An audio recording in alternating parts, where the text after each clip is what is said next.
Hi friends, one India ಕನ್ನಡದ defence updates ಹಾಗೆ international news ಅಪ್ಡೇಟ್ಸ್ಗೆ ಸ್ವಾಗತ. ನಾನು ಶ್ರೀರಕ್ಷಾ ರಘುರಾಮ್.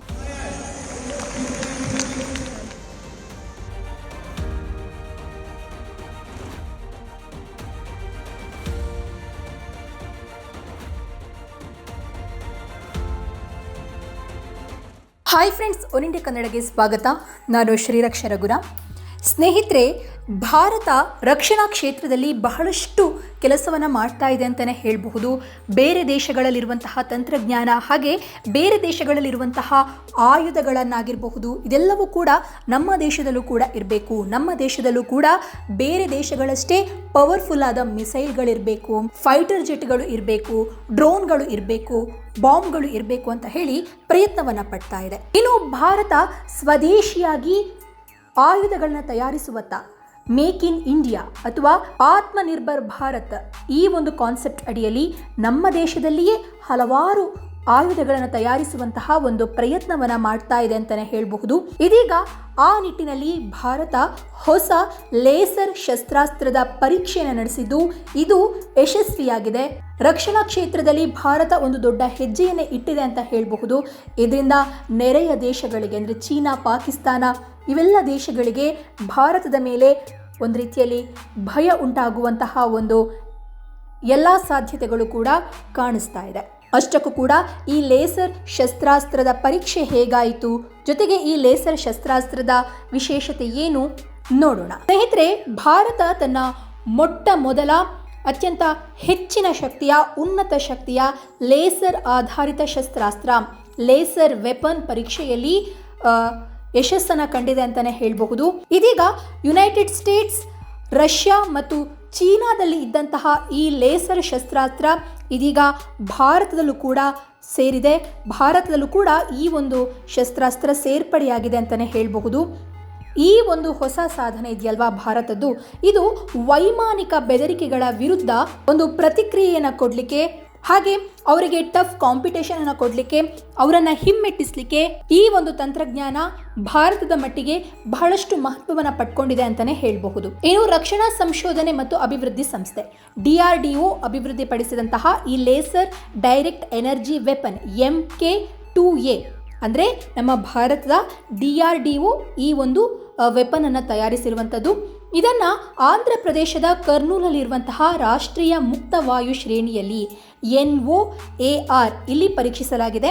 30 ಕಿಲೋವ್ಯಾಟ್ ಶಕ್ತಿಯ ಲೇಸರ್ ಕಿರಣವನ್ನು ಬಳಸಿ ಕಾರ್ಯನಿರ್ವಹಿಸುವಂತಹ ಈ ಶಸ್ತ್ರಾಸ್ತ್ರ ಡ್ರೋನ್, ಸೆನ್ಸಾರ್ ಸಿಸ್ಟಮ್, ಆಂಟೆನಾ ಸೇರಿದಂತೆ ವೈಮಾನಿಕ ಗುರಿಗಳನ್ನು ಅತ್ಯಂತ ನಿರ್ದಿಷ್ಟವಾಗಿ ಮತ್ತು ಹಾಗೆ ಅಷ್ಟೇ ಸ್ಪೀಡಲ್ಲಿ ನಾಶಪಡಿಸಲಿಕ್ಕೆ ಇದು ಸಾಧ್ಯತೆಯನ್ನು ಹೊಂದಿದೆ ಅಥವಾ ಅಷ್ಟು ಶಕ್ತಿಶಾಲಿಯಾಗಿದೆ ಅಂತಲೇ ಹೇಳಬಹುದು.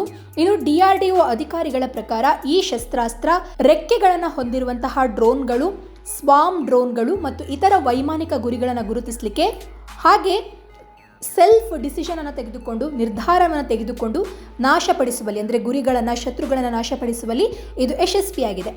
ಈ ಪ್ರಯೋಗ ಭಾರತವನ್ನು US, ಚೀನಾ, ರಷ್ಯಾ ಮತ್ತು ಇಸ್ರೇಲ್ನಂತಹ ರಾಷ್ಟ್ರಗಳ ಪಟ್ಟಿಗೆ ಅಂದರೆ ಆ ಒಂದು ಲೆವೆಲ್ಗೆ ತಂದು ನಿಲ್ಲಿಸಿದೆ ಅಂತಲೇ ಹೇಳಬಹುದು.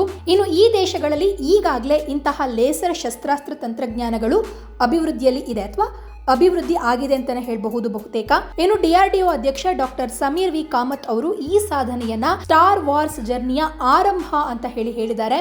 ನಾವು ಈಗ ತಾನೇ ಈ ಉನ್ನತ ಶಕ್ತಿಯ ತಂತ್ರಜ್ಞಾನಗಳೊಳಗಿನ ಒಂದು ದ್ವಾರದಲ್ಲಿ ಪ್ರವೇಶಿಸ್ತೀವಿ. ಈ ಸಾಧನೆ ಪ್ರಯೋಗಾಲಯಗಳ ನಡುವಿನ ಅಂದರೆ ಯಾವುದೆಲ್ಲ DRDO ಆಗಿರಬಹುದು ಇವರೆಲ್ಲರ ರಿಸರ್ಚ್ ಹಾಗೆ ಒಂದು ಪ್ರಯತ್ನದ ಫಲವಾಗಿದೆ ಅಂತ ಹೇಳಿದ್ದಾರೆ. ಇನ್ಮುಂದೆ ನಾವು ಇನ್ನಷ್ಟು ಶಕ್ತಿಶಾಲಿಯಾದ ಸ್ಟ್ರಾಂಗ್ ಆದ ತಂತ್ರಜ್ಞಾನಗಳ ಅಭಿವೃದ್ಧಿಯತ್ತ ಸಾಗ್ತೀವಿ ಅನ್ನುವಂತಹ ನಂಬಿಕೆ ಇದೆ ಅಂತ ಹೇಳಿದ್ದಾರೆ. ಇನ್ನು DRDO ಈಗಾಗಲೇ ಹೆಚ್ಚಿನ ಶಕ್ತಿಯ ಮೈಕ್ರೋವೇವ್ ಶಸ್ತ್ರಾಸ್ತ್ರಗಳು, ವಿದ್ಯುತ್ ಕಾಂತೀಯ ನಾಡಿ ಮಿಡಿತಗಳಂದರೆ ಎಲೆಕ್ಟ್ರೋಮ್ಯಾಗ್ನೆಟಿಕ್ ಪಲ್ಸ್ EMPS ಇಂತಹ ಮುಂದಿನ ತಲೆಮಾರಿನ ತಂತ್ರಜ್ಞಾನಗಳ ಅಭಿವೃದ್ಧಿಯತ್ತ ಗಮನವನ್ನು ಕೊಟ್ಟಿದೆ. ಇನ್ನು ಲೇಸರ್ ಆಧಾರಿತ ಶಸ್ತ್ರಾಸ್ತ್ರಗಳ ಪ್ರಮುಖ ಲಕ್ಷಣ ಅಂತ ಅಂದರೆ ಏನು, ಇವುಗಳ ಫೀಚರ್ಸ್ ಏನು ಅಂತ ಅಂದರೆ ಅವುಗಳು ಸ್ಪಂದನೆಗಿಂತ ತುಂಬ ಫಾಸ್ಟ್ ಆಗಿ ಕೆಲಸವನ್ನು ಮಾಡುತ್ತೆ. ಹಾಗೆ ಅವುಗಳು ತುಂಬ ಶಬ್ದವನ್ನು ಅಥವಾ ಏನು ಸೌಂಡನ್ನು ಮಾಡಲ್ಲ. ಸೌಂಡನ್ನು ಮಾಡದೆ ಸ್ಪೀಡ್ ಆಗಿ ಗುರಿಗಳನ್ನು ಹೊಡೆದು ಹಾಕಬಲ್ಲವು.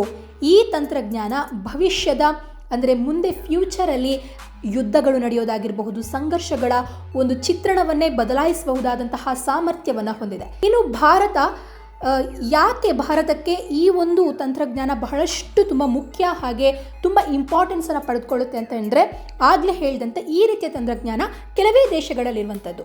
ಹಾಗಾಗಿ ಭಾರತದಲ್ಲೂ ಈ ತಂತ್ರಜ್ಞಾನ ಇರುವ ಕಾರಣ ಆ ದೇಶಗಳ ಮಟ್ಟಿಗೆ ಅಥವಾ ಆ ದೇಶಗಳ ಒಂದು ಲೆವೆಲ್ಗೆ ತಂದು ನಮ್ಮ ದೇಶವನ್ನು ನಿಲ್ಲಿಸಿದ್ದಾರೆ. ಇನ್ನು ಸ್ನೇಹಿತರೆ, ಈ ಒಂದು ಸಿಸ್ಟಮ್ನ ಅಥವಾ ಈ ಒಂದು ತಂತ್ರಜ್ಞಾನದ ಫೀಚರ್ಸ್ ಅಥವಾ ಗುಣಲಕ್ಷಣಗಳನ್ನು, ವಿಶೇಷತೆಯನ್ನು ಇನ್ನೂ ಸ್ವಲ್ಪ ಡೀಪ್ ಆಗಿ ನೋಡೋದಾದರೆ, ಆಂಧ್ರ ಪ್ರದೇಶದ ಕರ್ನೂಲ್ನಲ್ಲಿ ಈ ಲೇಸರ್ CEW ಪರೀಕ್ಷೆ ನಡೆದಿದೆ. DRDO ಸಂಸ್ಥೆ, high energy systems lab, chess, CHESS, Hyderabad ಮತ್ತು ಹಲವಾರು ಭಾರತೀಯ ಸಂಸ್ಥೆಗಳೊಂದಿಗೆ ಸೇರಿಕೊಂಡು ಈ ಒಂದು ಟೆಕ್ನಾಲಜಿಯನ್ನು ಅಭಿವೃದ್ಧಿಪಡಿಸಿದ್ದು, ಪರೀಕ್ಷೆ ಸಂದರ್ಭದಲ್ಲಿ ಇದು ಫಿಕ್ಸೆಡ್ ವಿಂಗ್ ಡ್ರೋನ್ಗಳನ್ನು ದೂರದಿಂದಲೇ ನಾಶಪಡಿಸಿದೆ. ಆಗಲೇ ಹೇಳಿದಂತೆ ಅದರಂತೆ ಒಂದೇ ಸಮಯದಲ್ಲಿ ಡ್ರೋನ್ ಅಂದರೆ ಒಂದಕ್ಕಿಂತ ಹೆಚ್ಚು ಡ್ರೋನ್ಗಳ ದಾಳಿಯನ್ನು ನಾಶ ಮಾಡಿದೆ. ಇನ್ನು ಶತ್ರುವಿನ ಅಂದರೆ ಎನಿಮಿಗಳ ಸರ್ವೆಲೆನ್ಸ್ ಆಂಟೆನಾ ಮತ್ತು ಸಂವೇದಕಗಳನ್ನು ಸುಟ್ಟು ಹಾಕಿದೆ. ಅಂದರೆ ಇದು ಒಂದು ಟೈಮಲ್ಲಿ ಒಂದೇ ಗುರಿಯನ್ನು ಮಾತ್ರ ಅಲ್ಲ, ಅನೇಕ ಗುರಿಗಳನ್ನು, ಅನೇಕ ಟಾರ್ಗೆಟ್ಗಳನ್ನು ನಾಶಪಡಿಸಬಲ್ಲದು ಅನ್ನುವಂಥದ್ದು ಈ ಒಂದು ಏನಂತ ಹೇಳ್ತಾರೆ ಟೆಸ್ಟಿಂಗ್ ಸಮಯದಲ್ಲಿ ಸಾಬೀತಾಗಿದೆ. ಇನ್ನು DRDOನ ಲೇಸರ್ DEW ವ್ಯವಸ್ಥೆ ಕೆಲವೇ ಸೆಕೆಂಡ್ಗಳಲ್ಲಿ ಡ್ರೋನ್ ಅಥವಾ ಕ್ಷಿಪಣಿಗಳನ್ನು ಆವಿಯಾಗಿಸಬಲ್ಲದು. ಇದರಲ್ಲಿ ಅತ್ಯಂತ ಶಕ್ತಿಶಾಲಿ ಲೇಸರನ್ನು ಅಳವಡಿಸಲಾಗಿದೆ. ಅಂದರೆ ಈ ಲೇಸರನ್ನು ಹಾಯಿಸಿದಾಗ ಕೆಲವೇ ಸೆಕೆಂಡ್ಗಳು ಸಾಕು ಡ್ರೋನ್ ಅಥವಾ ಕ್ಷಿಪಣಿಗಳನ್ನು ಕರಗಿಸಲಿಕ್ಕೆ ಅಥವಾ ಅದನ್ನು ಸುಟ್ಟು ಹಾಕಲಿಕ್ಕೆ. ಇನ್ನು ಈ ಗುರಿಯನ್ನು ಸ್ಪಾಟ್ ಮಾಡಿದ ಕೂಡಲೇ ಅದರ ಮೇಲೆ ತೀವ್ರ ಶಕ್ತಿಯನ್ನು ಎಸೆತದೆ. ಇದರಿಂದ ಶತ್ರುಗಳ ಒಂದು ಏನಂತ ಹೇಳ್ತಾರೆ ವೆಪನ್ಸ್ ಸುಟ್ಟು ಹೋಗುತ್ತೆ ಅಥವಾ ಅದರಲ್ಲಿ ವಾರ್ ಹೆಡ್ ಇದ್ರೆ ಅದು ಸ್ಫೋಟಗೊಳ್ಳುತ್ತೆ. ಇನ್ನು ಲೇಸರ್ DEW ವ್ಯವಸ್ಥೆ ಭಾರತೀಯ ರಕ್ಷಣಾ ಸಂಶೋಧನಾ ಮತ್ತು ಅಭಿವೃದ್ಧಿ ಸಂಸ್ಥೆ DRDO ಇಂದ ಅಭಿವೃದ್ಧಿಪಡಿಸಲಾದ ಅತ್ಯಾಧುನಿಕ ಆಯುಧ ವ್ಯವಸ್ಥೆಯಾಗಿದೆ. ಇದು 30 ಕಿಲೋವ್ಯಾಟ್ ಶಕ್ತಿಯನ್ನು ಹೊಂದಿದ್ದು ಬೆಳಕಿನ ವೇಗದಲ್ಲಿ ಗುರಿಯನ್ನು ತಲುಪಿ ನಾಶಪಡಿಸುವಂತಹ ಸಾಮರ್ಥ್ಯವನ್ನು ಹೊಂದಿದೆ. ಏನು ಆಗಲೇ ಹೇಳಿದಂತೆ ಇದನ್ನು ಆಂಧ್ರ ಪ್ರದೇಶದ ಕರ್ನೂಲಿನ ನ್ಯಾಷನಲ್ ಓಪನ್ ಏರ್ ರೇಂಜ್ NOARನಲ್ಲಿ ಇದನ್ನು ಯಶಸ್ವಿಯಾಗಿ ಪರೀಕ್ಷೆನ ನಡೆಸಲಾಗಿದೆ. ಇನ್ನು DRDO ಏನು ಹೇಳ್ತಾ ಇದೆ ಅಂತಂದರೆ, ಈ ಶಸ್ತ್ರಾಸ್ತ್ರವನ್ನು ಬಳಸುವಂತಹ ವೆಚ್ಚ ಕೇವಲ 2 ಲೀಟರ್ ಪೆಟ್ರೋಲ್ಗೆ ಸಮ ಅಂತ. ಇನ್ನು ಇದನ್ನು ನಾವು ಒಂದು ಯಾವ ರೀತಿಯಾಗಿ ಯೋಚನೆ ಮಾಡಬಹುದು ಅಂತ ಅಂದರೆ, ನಮ್ಮ ಶತ್ರುಗಳು ಕೋಟ್ಯಾಂತರ ರೂಪಾಯಿಯನ್ನು ವೆಚ್ಚ ಮಾಡಿ ಕ್ಷಿಪಣಿಗಳನ್ನು ಅಥವಾ ಮಿಸೈಲ್ಗಳನ್ನು ಕಳಿಸಿದಾಗ ನಾವು ಅದನ್ನು ಸ್ವಲ್ಪ ಅಮೌಂಟಿನಿಂದ ಅಥವಾ ಕೆಲವೇ ರೂಪಾಯಿಗಳಲ್ಲಿ ನಾಶಪಡಿಸಿದ್ರೆ ಒಂದು ರೀತಿಯಲ್ಲಿ ನಮ್ಮ ಭಾರತಕ್ಕೆ ಅದು ಗೆಲುವು ಅಂತಾನೆ ಹೇಳಬಹುದು.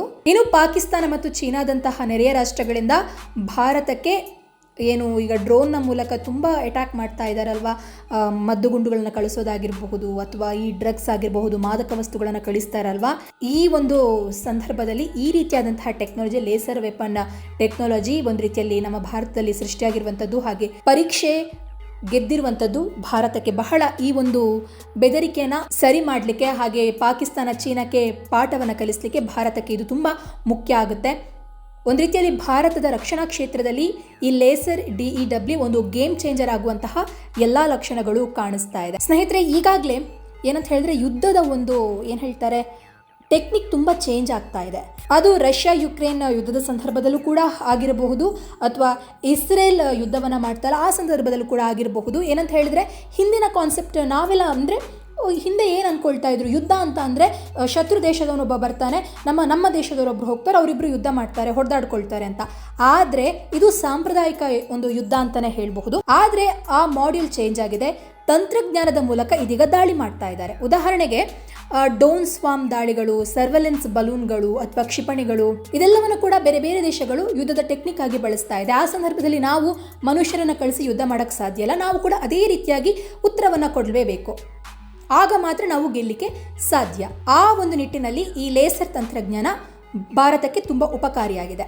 ಇನ್ನು ಇದರಿಂದ ಯಾರು ತಪ್ಪನ್ನು ಮಾಡಿರದೇ ಇರ್ತಾರೆ ಅಥವಾ ಶತ್ರುಗಳಲ್ಲದೆ ಬೇರೆಯವರಿಗೆ, ನಿರಪರಾಧಿಗಳಿಗೆ, ಮುಗ್ಧ ಜನರಿಗೆ ಇದರಿಂದ ಯಾವುದೇ ಸಮಸ್ಯೆ ಆಗಲ್ಲ ಅಂತಲೂ ಹೇಳಲಾಗ್ತಾ ಇದೆ. ಹಾಗಾಗಿ ಇದು ಬೇರೆ ಸಾಂಪ್ರದಾಯಿಕ ಶಸ್ತ್ರಾಸ್ತ್ರಗಳಿಗೆ ಹೋಲಿಸಿದ್ರೆ ತುಂಬ ಭಿನ್ನವಾಗಿದೆ ಅಂತಲೇ ಹೇಳಬಹುದು. ಒಟ್ಟಿನಲ್ಲಿ ಭಾರತದ ರಕ್ಷಣಾ ಕ್ಷೇತ್ರದಲ್ಲಿ ಇದು ಗೇಮ್ ಚೇಂಜರ್. ಇದು ಯಾವ ರೀತಿಯಾಗಿ ಬೇರೆ ದೇಶದ ಕೆಂಗಣಿಗೆ ಗುರಿಯಾಗುತ್ತೆ ಅಥವಾ ಚೀನಾ, ಪಾಕಿಸ್ತಾನ ಇದರ ಕುರಿತು ಮುಂದಿನ ದಿನಗಳಲ್ಲಿ ಏನು ಹೇಳುತ್ತೆ ಅನ್ನೋದನ್ನು ಕಾದು ನೋಡಬೇಕು. ಧನ್ಯವಾದ. ಸೊ ಫ್ರೆಂಡ್ಸ್, ಇದಾಗಿತ್ತು ಇವತ್ತಿನ ಡಿಫೆನ್ಸ್ ಅಪ್ಡೇಟ್ಸ್ ಹಾಗೆ ಇಂಟರ್ನ್ಯಾಷನಲ್ ನ್ಯೂಸ್ ಅಪ್ಡೇಟ್ಸ್. ಈ ಬಗ್ಗೆ ನಿಮ್ಮ ಅಭಿಪ್ರಾಯ ಏನು ಅನ್ನೋದನ್ನು ಕಮೆಂಟ್ ಮೂಲಕ ತಿಳಿಸಿ. ಹೀಗೆ ಮತ್ತೆ ಭೇಟಿ ಆಗ್ತಾ ಇರೋಣ. ಅಲ್ಲಿಯವರೆಗೂ ಧನ್ಯವಾದ.